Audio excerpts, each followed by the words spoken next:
Happy Spiritual Sunday to you all. And welcome once again to an opportunity to take greater control over our destiny, to understand the way the universe works universally. Every religion, spiritual teaching may sound different in various ways, but as you and I learn more of the teachings of the wisdom of the Zohar and the true Kabbalists, then we come to see through whatever way the religion or spiritual teaching is expressed. We can see through, let's call it the verbiage. We can see through the differences to see the similarity, to see the universal laws, system, understanding that runs through every spiritual teaching, every religion, and as many of you know, because you've been learning with us and in the Kabbalah Center for a while, even through science. The Zohar wrote in its written form 2,000 years ago about scientific facts that of course were laughed at, made fun of, criticized for years until the scientists discovered, meaning uncovered, the truth that was always there, the system that was always there. They did not create anything. They uncovered, we use the word, discovered. So you and I here on Spiritual Sunday as a event of the Kabbalah Center are here to understand the universal laws, system, technology of the soul that thereby allows each and every one of us who make the effort to apply this wisdom to achieve our ultimate purpose. And as promised today, we are going to share the understanding and therefore the distinction between reincarnation of the dead and resurrection of the dead. But, as we always do, let's start with some consciousness from Karen. So Karen writes like this: in the presence of the light, everyone is equal. Separation does not exist. There is no differentiation between Muslim, Christians, Jews, and any other faith. When we talk of the light, we are talking about a unity that bypasses all differences. There are 4 known blood types, but no type contains a racial or religious code. Each of us contain only a universal blood code. In this way, we are united as one. And as you and I often speak about here on Spiritual Sunday, there's one creator that created every human being on earth. We make use of the piece of the creator that's inside every one of us. We each make unique use of the light of the creator and that infinite power in our own individual way. At the same time, what we need, and I emphasize need, to do is, as Karen said, bring so much light into the world, one, that all the darkness disappears, all that which we have allowed the AI program of the opponent to create separation, distinctions, space, and then ultimately, unfortunately, in so many ways, divisiveness and friction. The purpose is let the light take away that darkness so that we can be reunited as the one soul from which we all came. So let's do our affirmation, raising our awareness, consciousness, and awakening more of that light within us, that we can make greater use to express it and shine it out into the world more powerfully, individually and united collectively, and taking away the darkness of the world and all the divisiveness and all the friction and ultimately what we call the illusion of separation.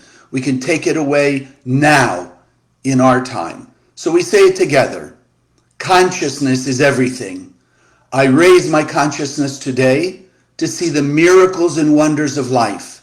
I commit myself to behave with greater love, compassion, and kindness towards all human beings.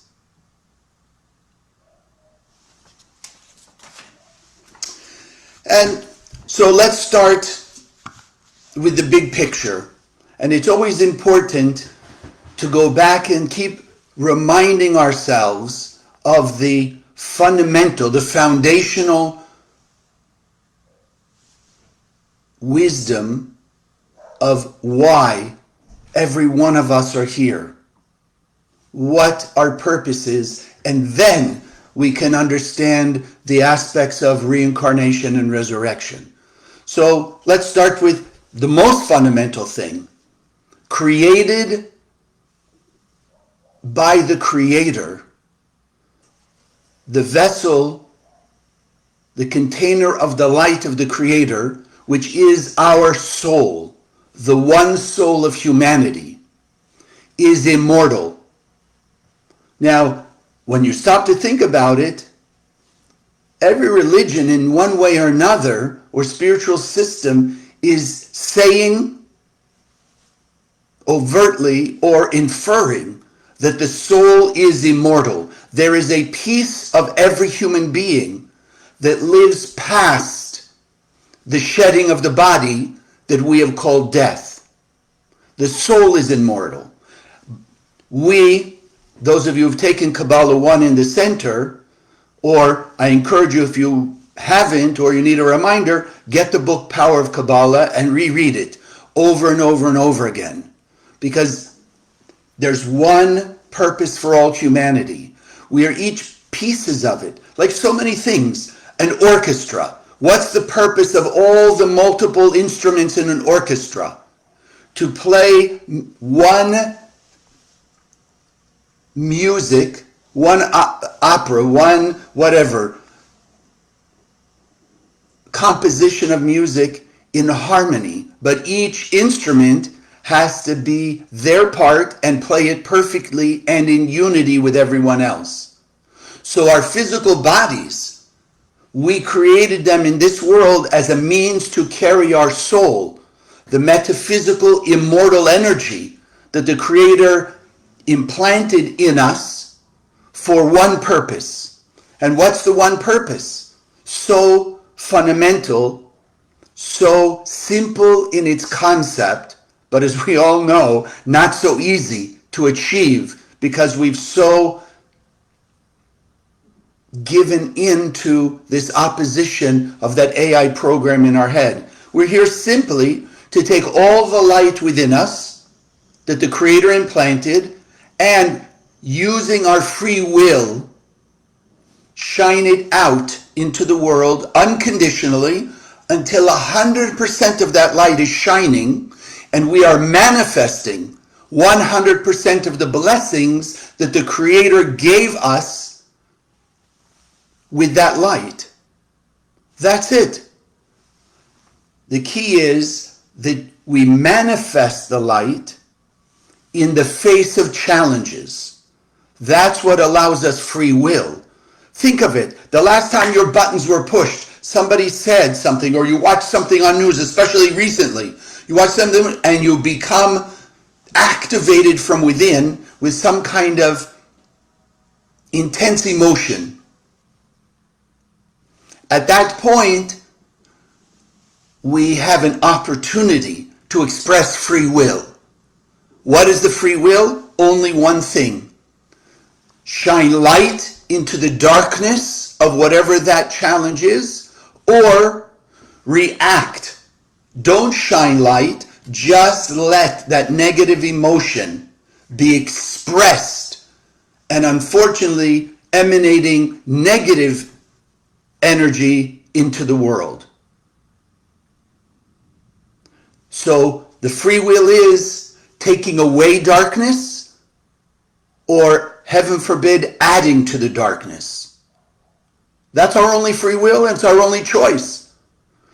Hundreds of thousands of ways to do either one, but that's it.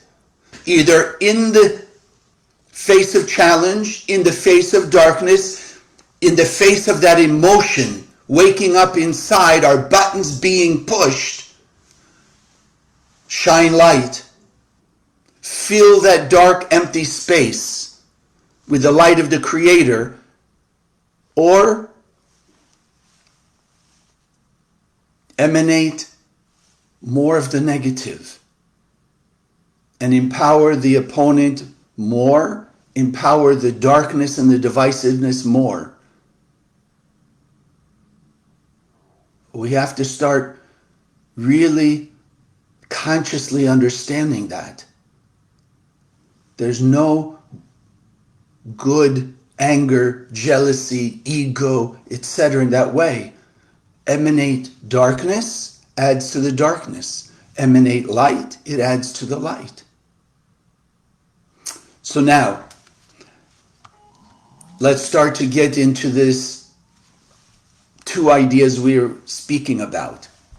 We are mortal souls. We came here in a body to manifest all of our light.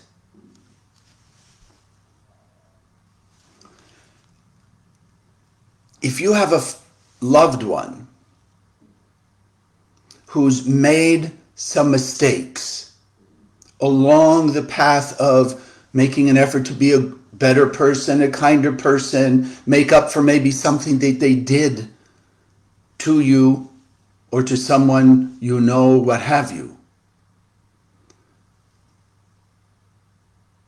If you see they are making an effort to pay back, repair, be a better person, be kinder, nicer in whatever way, as long as they're making that effort, you and I will give them another chance and another chance. Because somewhere along the way, like you and I,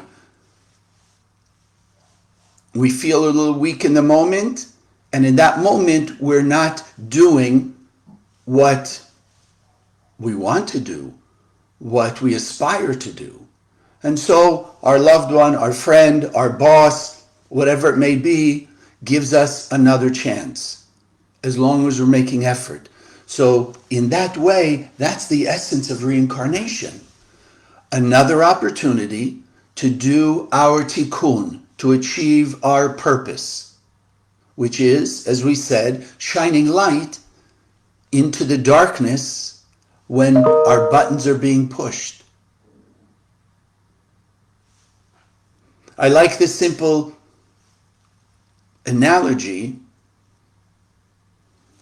If today you have a list of 10 things you want to get done, and by the end of the day, you achieve 6 of them, tomorrow morning when you wake up, because these things were necessary in your life, you have the 10 new ones, plus 4 from the previous day. And at the same time, you've carried with you into the next day the 6 that you did.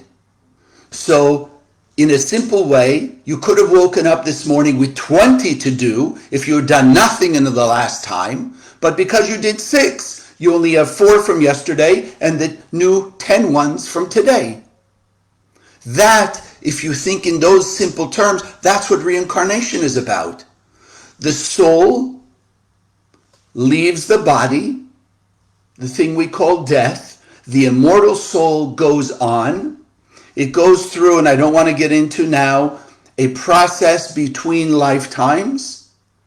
And then that same soul that carries with it, in our example, the 4 things from the past life it didn't do, and the 10 things that they want to do in this lifetime, the next lifetime, to grow to a higher level of manifestation of their soul's light and a manifestation of greater blessings, more clarity, more peace, more love, more prosperity, being guided by the light.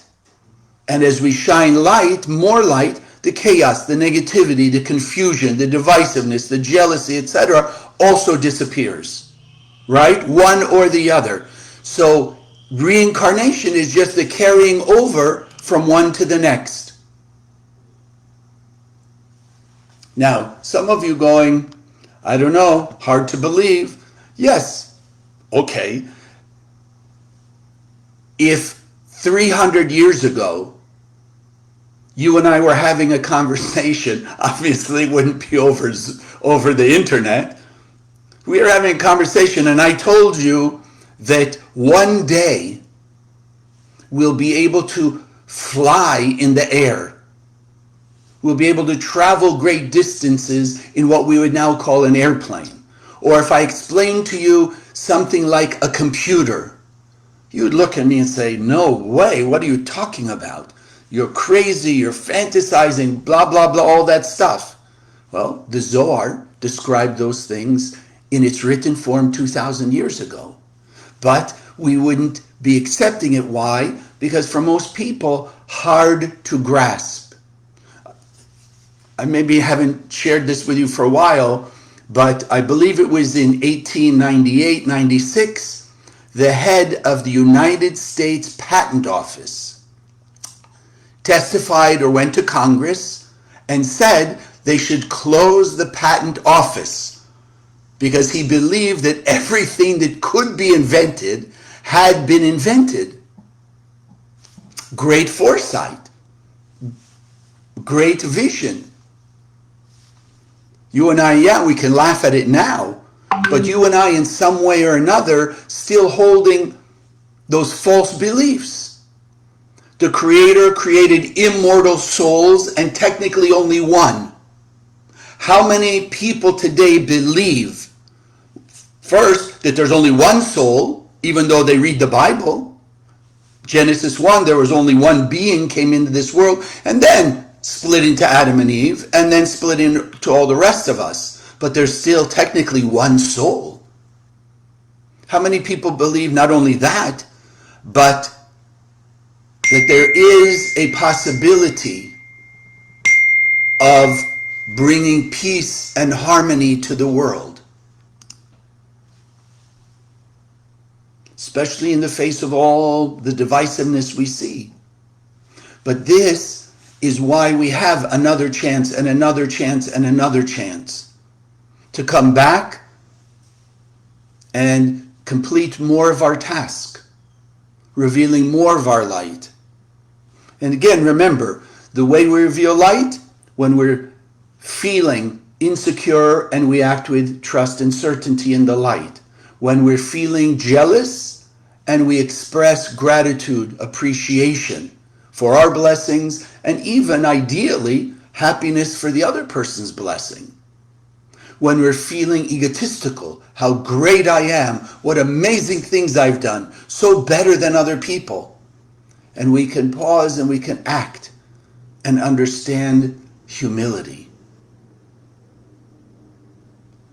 When we're feeling resentful because somebody did or said, and we can still shine light of compassion, forgiveness, and tolerance. That is how we grow.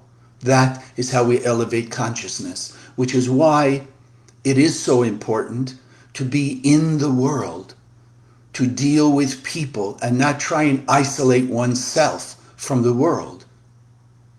Because in at least temporary terms, when a person isolates themselves, easier to not recognize their own blockages, their fear and anger and jealousy, insecurity, guilt, shame, etc., because nobody's pushing their buttons. Eventually, because our universal, guaranteed purpose, which has a limited time left to complete it, is to manifest all our light. So you and I are learning here in Spiritual Sunday and in the Kabbalah Center, we can actively, if you will, preemptively run after removing those buttons of anger or jealousy or insecurity or sadness or hurt, or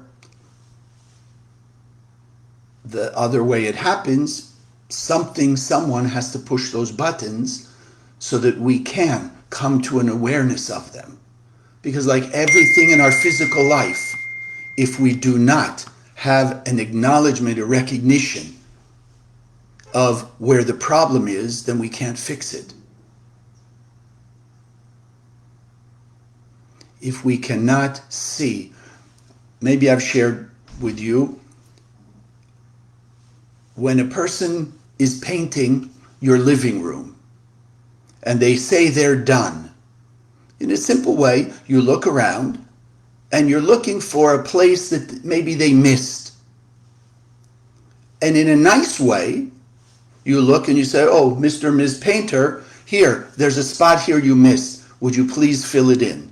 Now, you're doing it so that their job is complete, so that their work is as they want it to be, complete, perfect, covering all the spots. But in simple terms, they have the free will to get angry at you, to get upset at you, or they can just accept, thank you for pointing that out.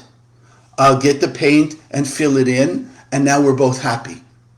The painter's job is complete, the way ideally they want it to be, and you're happy with it being complete. Win-win. But it is their choice.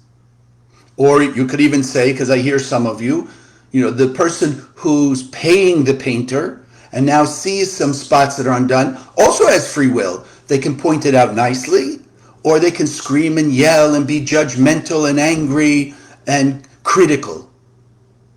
That is another way we express our free will. Emanate the light, shine light into the darkness as we've seen it, or just react to it and add more to the dark energy. Our choice. But now if you're getting the idea, for me, holding the perspective of reincarnation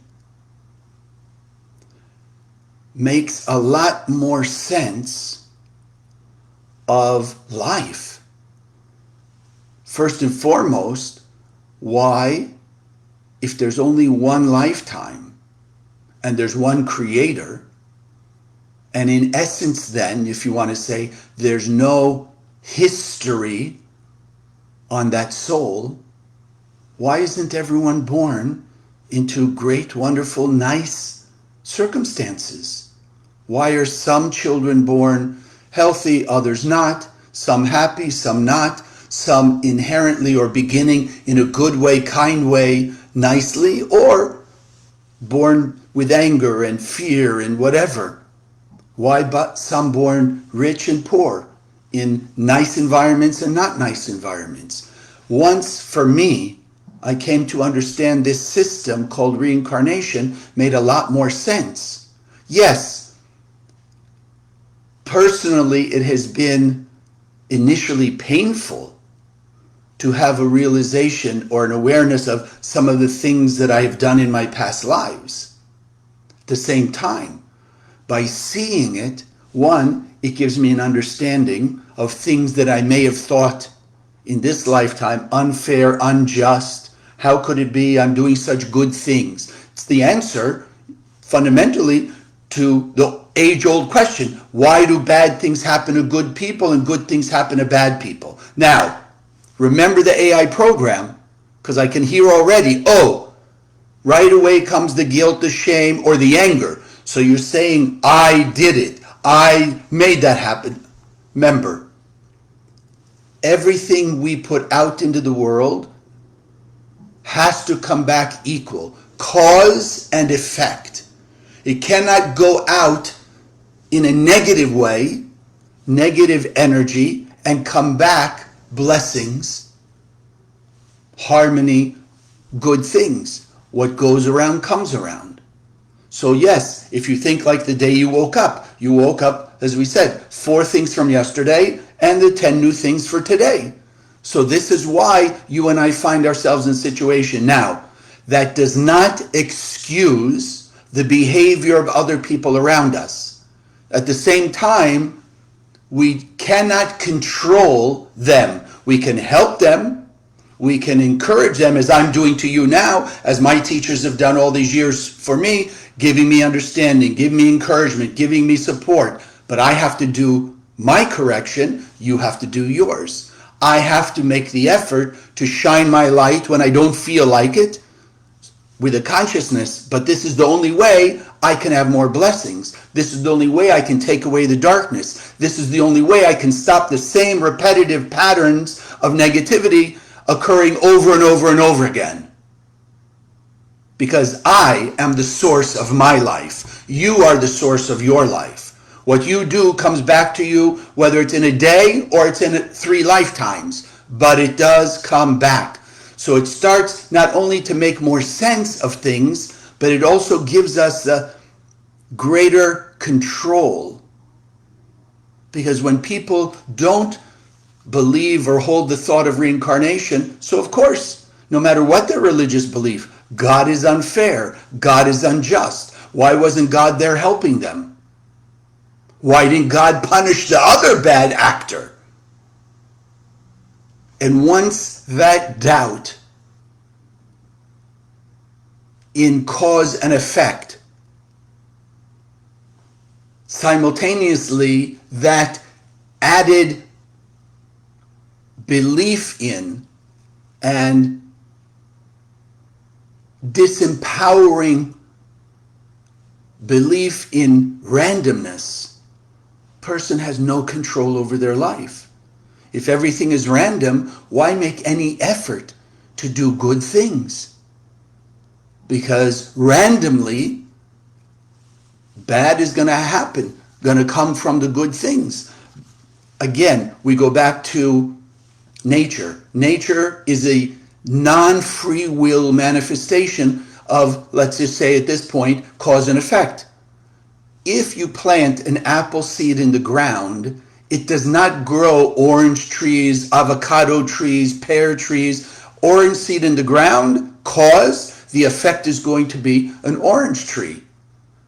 Now you could say, because I can hear, well, maybe it won't grow well in this, but whether it does grow well or not, or it brings only 1 fruit or hundreds, it's still oranges. It's still oranges.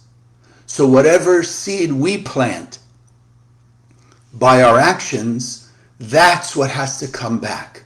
What they plant has to come back to them. So like my parents used to tell us, if your friend jumped off the end of the pier, which was a stupid thing, would you follow them and do the same thing? But if you really come consciously to think about it, when somebody does something you don't like and you act in the same way, you're jumping off the pier with them. So both people being hurt, because cause and effect. They have theirs. They jumped off. They have their event. They have their result, consequence of their actions. And when you jump off, you have your consequence.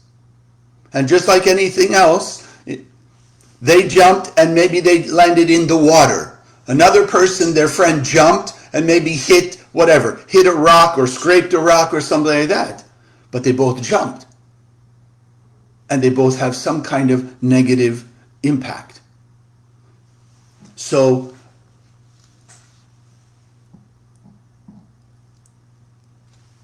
and again, I'm not asking you just to blindly believe, but at least stop and think about it. Why is there so many religions that at its origin, maybe not today, but at its origin, talked about reincarnation, taught reincarnation. The teachings of the Far East all talk about reincarnation. If you start to investigate, there are so many unexplainable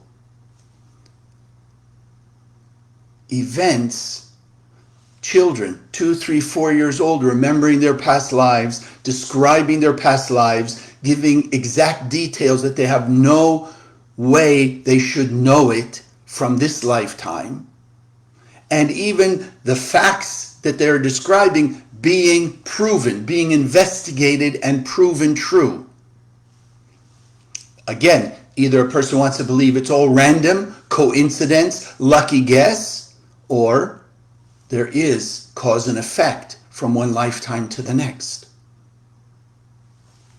Now, the other aspect, resurrection, right? Many religions talk about when the Messiah shows up, when we have peace in the world, there'll be the resurrection of the dead. May not be able to explain it, but I'd like to give you some fundamental ideas. So what does it mean, the Messiah?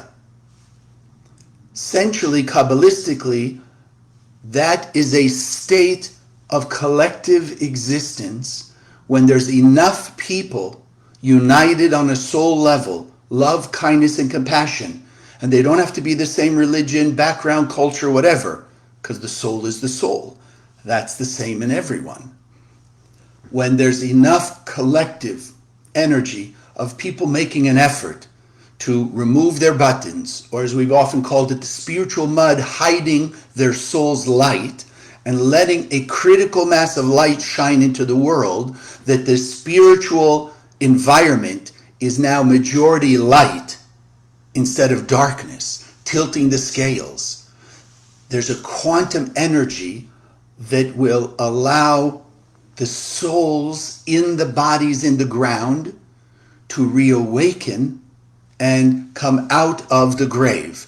Now, let me give you a little more understanding, because, most of the time, the movies don't show that very nicely. It's always bad things, ghosts, I don't know, whatever, coming out of the grave, to go attack people. So remember, our purpose is to come into this world and use our body as a vehicle to express all the light of our soul. And every time we come into the world on a certain level of consciousness, and through that lifetime manifest more of our soul's light, so when a person leaves the world, their revelation of light, that vehicle, that body, carried a soul for that time that manifested more energy. And that more energy, in essence, is infused in that body. And so the Kabbalists explain, yes, that body goes into the ground, and it is said, and by experience, basically proven, the Zohar says there's a bone in our body that will never disintegrate. Yes, most of the body for most people will disintegrate, but there is always one bone, and it's called in the Zohar the bone of luz, which if you speak Spanish, luz means light. It's the bone just at the base of the skull. I don't know what it's called physiologically. That's the bone. That will always remain. Why? Because there's a piece of that person's soul that was manifested to a higher level in that lifetime. There's a piece that stays connected to that. And that's why the Kabbalists discourage cremation, because that bone will be burnt up, and encourage being buried, so that bone will be, the Zohar uses the metaphor of like dough, but we're going to talk about it here a little differently so we'll understand it. That bone never disintegrates, and it's there with, if you will, a piece of the person's spiritual DNA. And just as a quick side note, many of you are familiar with, and maybe some of you have been on what we call the Kabbalistic energy tours, where we go to the grave sites of the great Kabbalists, Rabbi Shimon. We go to the Baal Shem Tov. We go in Poland, Ukraine. We go in Israel. We've gone into Morocco, various places where these great Kabbalists are buried.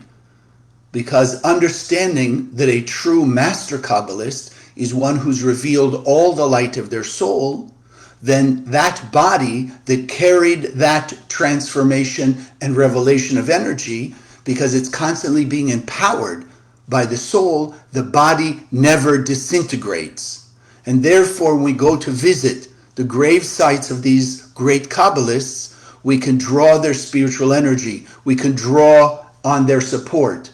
We can gain even inspiration to be able to more powerfully overcome our blockages, our reactivity. We can defeat our opponent, drawing on their spiritual support. So the body goes in the ground, and it's got this bone that never disintegrates. So remember, Mashiach, the Messiah, means there's a collective energy, a collective manifestation of this infinite power of the light of the Creator. And so in a pretty direct analogy, a woman carries an egg and it becomes fertilized. It's fertilized in her womb. Now there's a spiritual energy because the soul eventually will come into that physical body being built inside the woman. What is it that empowers the growth of that fertilized microscopic egg into a physical body 9 months later that comes out of her womb? So some of you could say, well, she eats and this and proper diet, food, whatever. But even that, what's the energy behind the food? There's nothing in this universe that's not in existence because of the light of the Creator. So food also has the light of the Creator. So while she's taking in food to build that fertilized egg into a fetus and into a baby, on that analogous energy, the grave is a womb. The bone of Luz that never disintegrates is like the fertilized egg. The energy called Messiah, Mashiach, is powerful revelation of light that will shine into that fertilized egg called the bone of Luz, and just like in the womb that person was built, grew in their mother's womb, so too in the grave the energy of that collective revealed light will empower the rebuilding, if you will, of that person's body. Even today, you think of stem cells. Stem cells, right, is a person's own cell. It's not anything differentiated yet. It's just like clay that can be made into anything. A stem cell activated in a proper way can become a brain cell, a nerve cell, a liver cell, a kidney cell, a heart cell, whatever, because it's just the original cell energy, let's call it. And so too, that bone of Luz, activated by the collective energy called Messiah, will resurrect as the person who was put into the ground. They will be resurrected. Now, if you hold that thought for a minute, that means at that time, when all the bodies rise out of the ground, because remember, at the end of the story, we started as one, we divided into 8.5 billion, and ultimately we have to come back into unity. 8.5 billion bodies, or critical mass, in unity for this resurrection to take place, and at least the last 1,000 years of this cycle of creation, which we've talked about in other spiritual Sundays, that last 1,000 years where in unity we bring all the rest of the people who are not yet part of the critical mass, we bring all the parts of the soul of the one body or the one soul of humanity into physical existence for those 1,000 years. Christianity talks about the 1,000 years. Judaism talks about the 1,000 years. I believe Islam also talks about the 1,000 years when there's peace.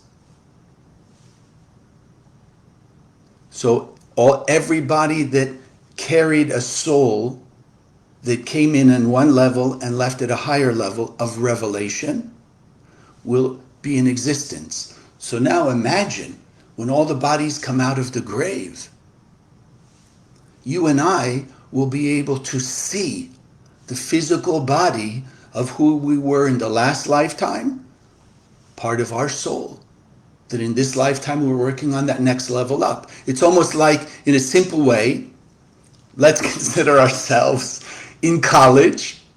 The resurrection comes. We will see the high school self. We will see the 8th grade self, 7th grade self, 6th grade self. Just like when you look at pictures. You look at pictures when you were a kid, 20, 30, 40, 50, 60 years ago.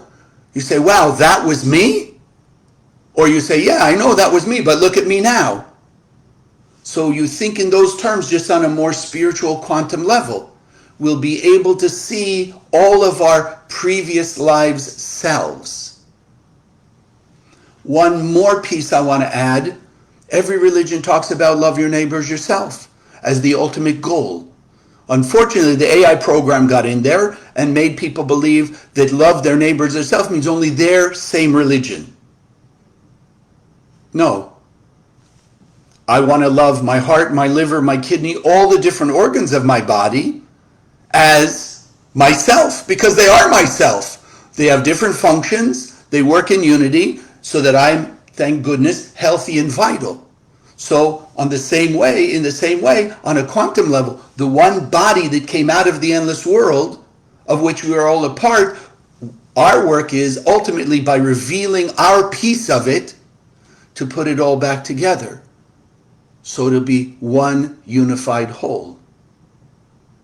Operating as one, working together as one, loving and caring for each other as one. That's the idea. So reincarnation gives us a chance to come back again and again and again, as long as we're making an effort to grow into our next level up.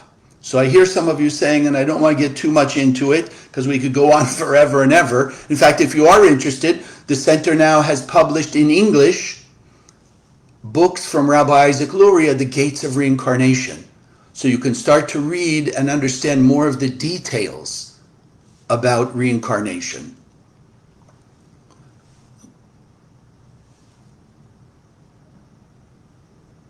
At the end of the story, we want to be able to see now, to speed up the process of uniting all of the soul, pieces of soul together, by seeing the world, from my point of view, as just one.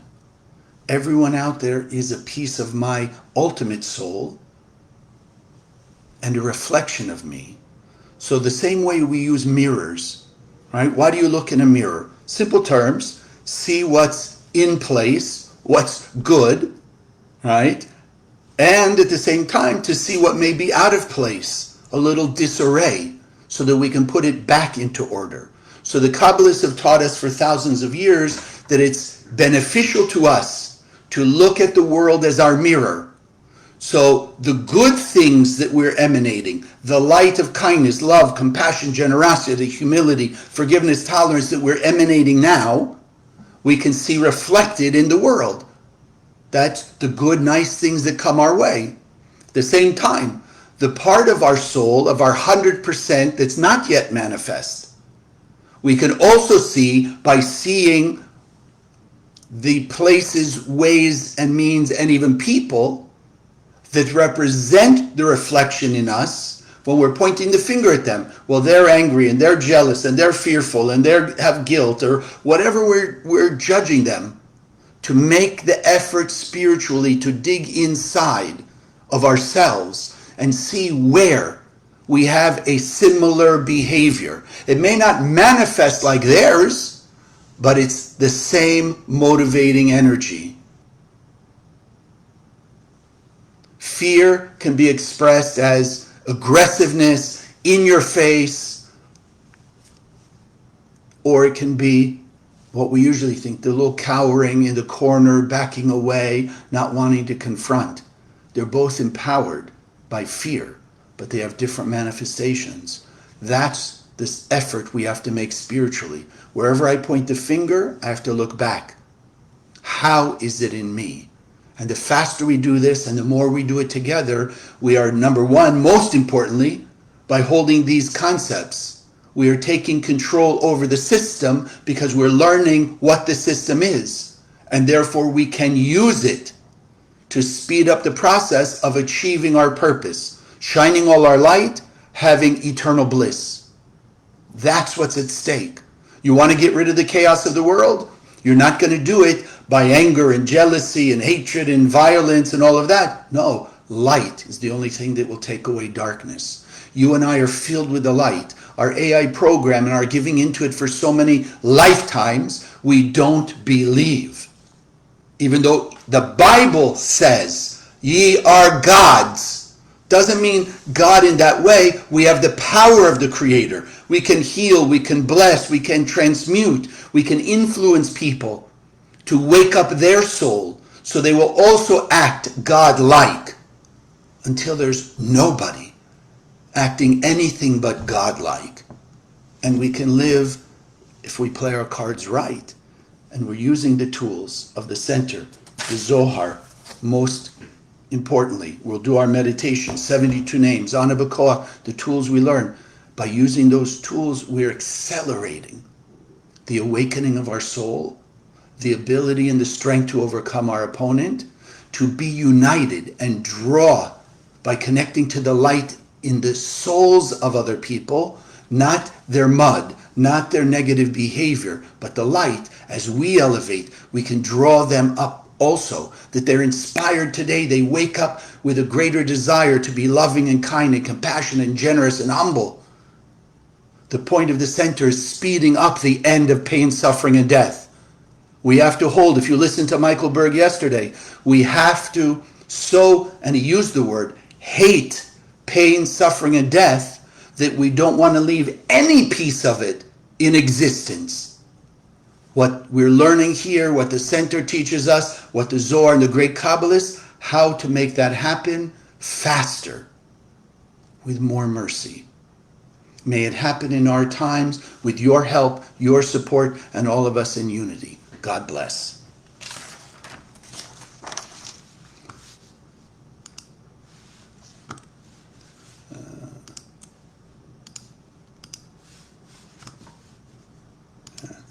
Thank you.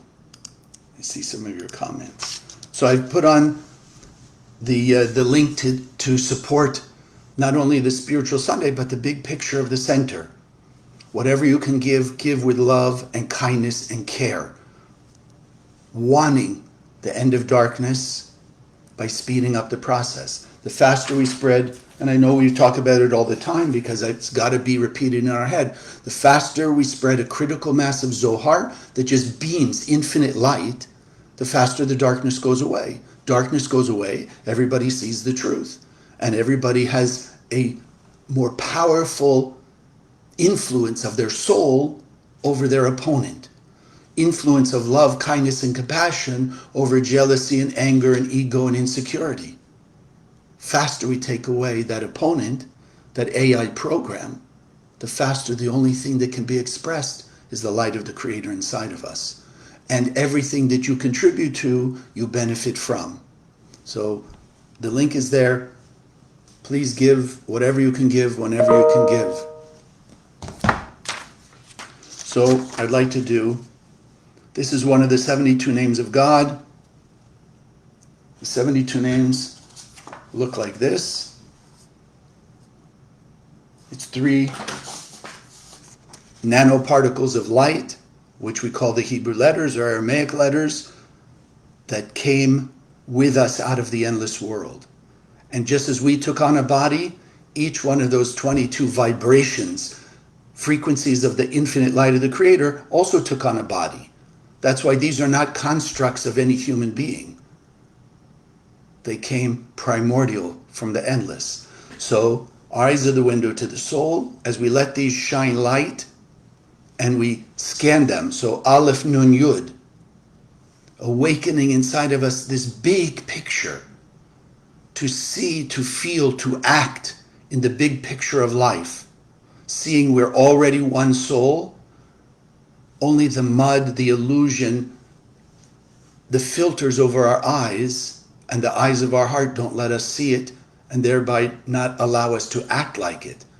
So we want today to wake up that big picture, the end of pain, suffering, and death, the end of divisiveness, manifesting greater love, unity, and oneness. Aleph Nun Yud. So let the shapes be engraved in your mind's eye.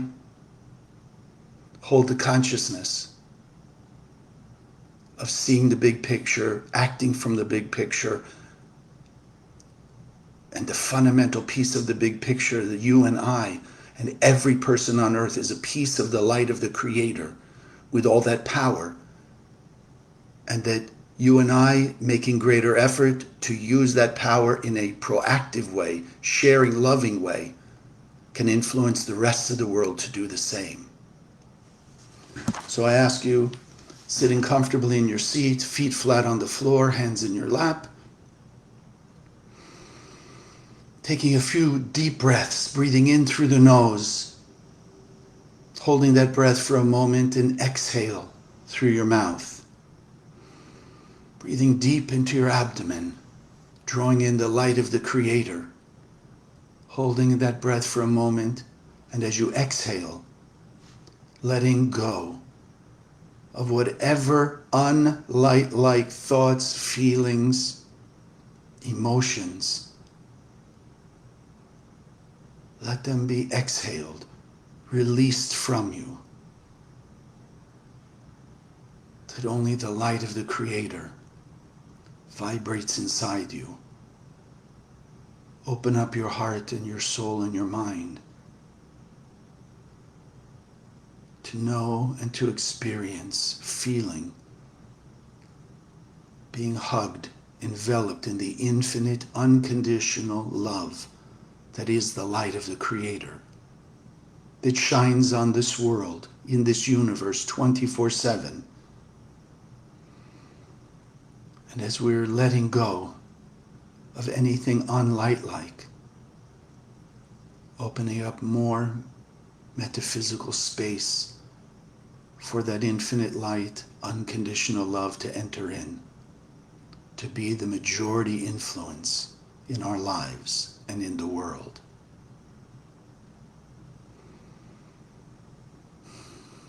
And in this state of a greater sense of peace and serenity, unconditional love, breathing normally, and now focusing. Let's see the Aleph Nun Yud above our head. A beam of light from the upper worlds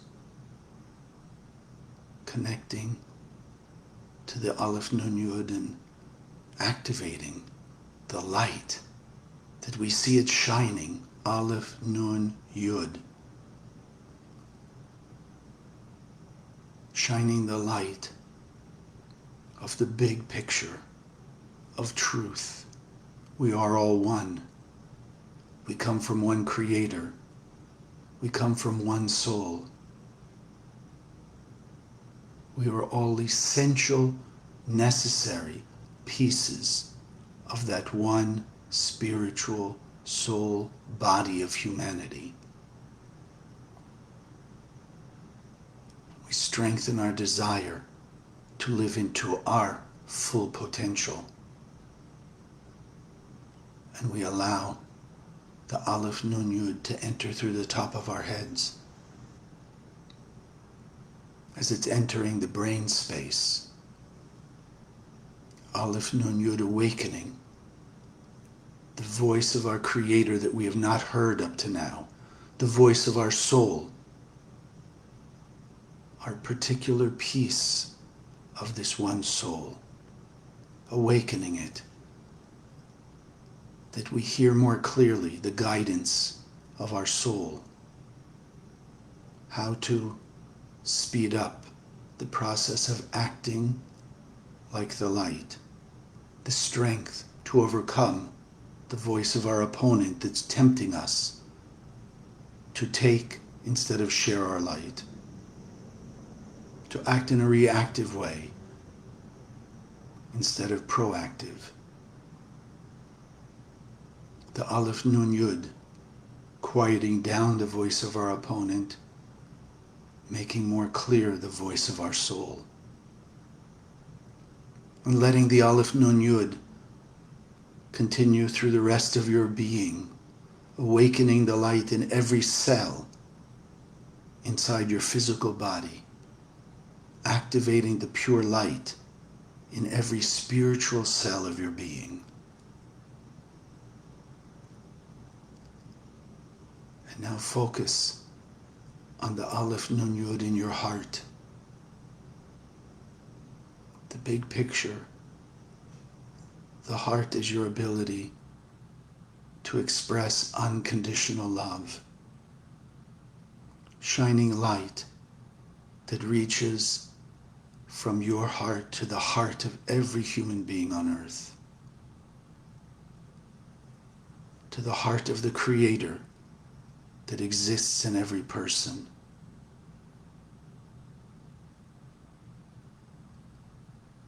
Aleph Nun Yud.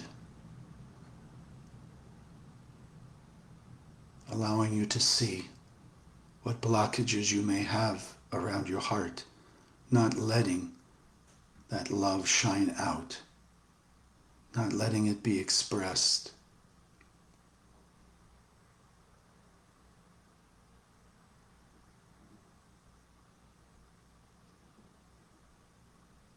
Now bringing together the heart and the soul with the Aleph Nun Yud, that they working together to guide you, give you inspiration, how to unblock your heart, open it up to the world, how to overcome that voice of challenge in your head, to be guided by that voice of your soul more consistently in life as you awaken this stronger desire to hear that voice. And in the unity of our light heart and light mind, beam a ray of this light, Aleph Nun Yud, out from you to the heart and soul of every person in your family, your friends, people in your environment, awakening in them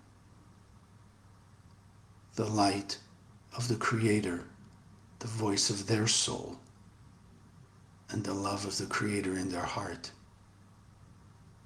And now see a beam of light emanating from them to the heart and soul of every person on earth. Awakening the ultimate big picture, love, kindness, and compassion for all people. Let's vision, empowered with this light, what has to come, that we are accelerating the speed and the mercy with which it comes. Peace on earth, unity, love, care, compassion one for the other, through all humanity.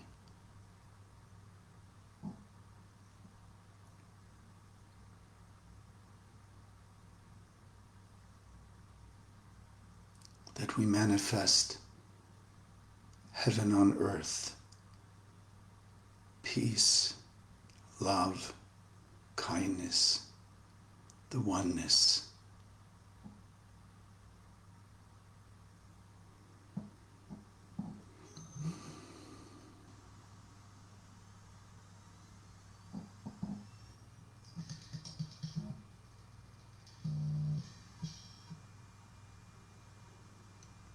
Let's commit ourselves together in unity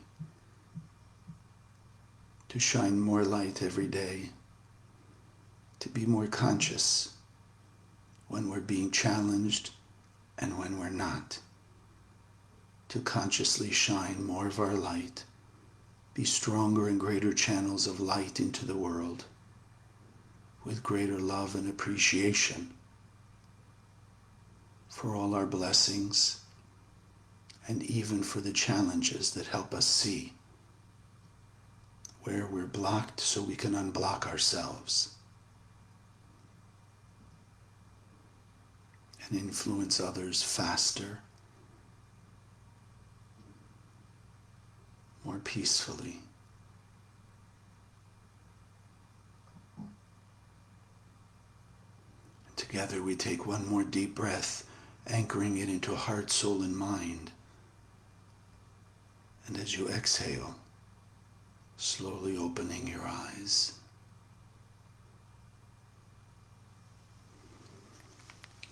Thank you for joining us today.